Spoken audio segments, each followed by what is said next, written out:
Meeting. Thanks everybody for being here today. Appreciate the dialogue. In addition to us allocating $90 billion in tax cuts for the no tax on overtime and $32 billion for no tax on tipped workers, we had an additional $63 billion tax cut to our seniors not having to pay wages or taxes on those Social Security income.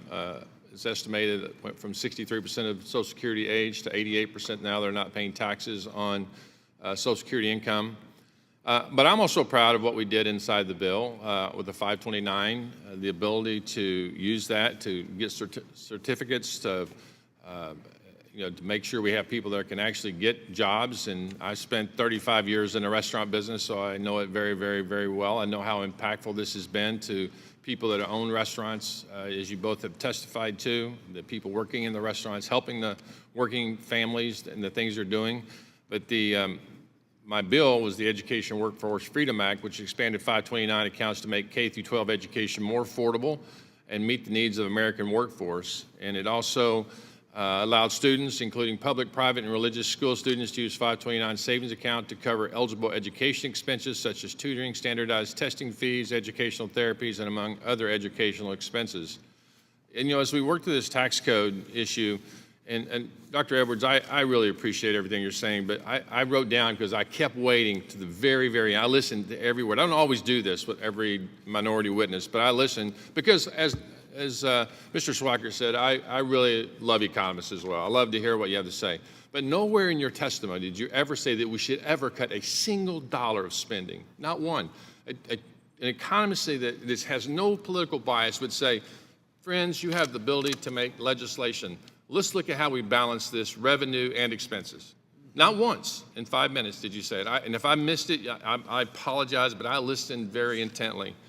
And so, when I hear it's rich to hear my Democrat colleagues, because I sit in here the long hours. I worked on the tax policy. I grew up extraordinarily poor. I appreciate everything the government does for those who need the most. There's no more benevolent country in the world than America. None, zero. That's why people kind of get here at any means.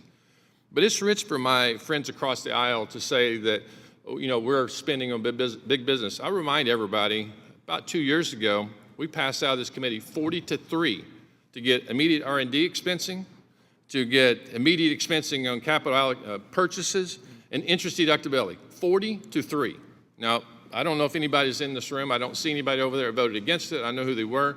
40-3, but not for the Senate not passing it. It would have passed. It would have passed. Democrats supporting the idea that giving businesses the opportunity to immediate expense would create jobs to put Americans to work. So it's really rich that they say that they don't care about that. Mr. Alexander, I'm sure you're aware of this, but we need more people like yourself that go out and create businesses and work with their hands and skilled workforce. There's some 300,000 new welders needed in the next few years. So can you talk to me or talk to this committee or talk to America about why it's so important to have this ability to use the 529 programs to go out and get these certifications so that you can go and come out of these with no student debt and to be able to do that? Yes, sir. Thank you. I know in my circumstance, I would have definitely appreciated that 529 early on. I would have used that, and I'm sure other people coming out of high school see that as another opportunity rather than maybe going to college. They can enter into a trade and have that benefit. I appreciate that. Dr. Edwards, listen, this is not picking on you because I just think that we need to talk to more American people because I think the American people are frustrated with sending trillions of dollars to the United States government every year and seeing deficits and debts rise. Listen, there is no stronger budget hawk on this dais than me. As the chair of the Republican Study Committee, Budget Committee for 2 years, and as the chair, I signed 4 balanced budgets in a row. You're exactly right. It's not getting easier under Democrats or Republicans. But the American people want accountability. They want accountability. And if you look at what's going on, it's crazy. We invested in this bill, I'm looking here at the Tax Foundation, $700 billion inside of this thing that Democrats and yourself are demonizing to child tax credits, Nobody's mentioned how important that is, so people can have a little bit more money that was built upon the TCJA child tax credit to give working families the ability to have child care for their sons and daughters as they go to work. $700 billion in this. We talk about the $4.5 trillion. I say this in chambers because there are Democrats and Republicans. I'm traveling the state today. Not today, but in my current process of what I'm trying to do. I've not had one Democrat come to me and say, I wish you'd raise my taxes. And please, if they're in this room, I'll meet you out back. Just tell me who you are. We'll write a bill for you. But not one single Democrat said, raise my taxes. And you can say, well, you wouldn't expect that.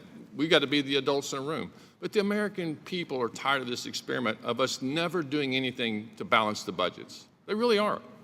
And when I look at this, of the $4.5 trillion over this time period, the Tax Foundation says just to keep your rates, everybody in this room, everybody in America's rates the same, is $3.2 trillion of that $4.5 trillion. So what we're saying is the American people are dumb, that they're better off to send that $3.2 trillion to us because we're better stewards of that money. That is never proven to be true. So with that, I really appreciate the opportunity, Mr. Chairman. This is something that's really frustrating to me, that we don't acknowledge that we're doing everything possible to keep as much money in the pockets of the American people as possible so they can spend it the way they see fit, not the way Congress does. I yield back.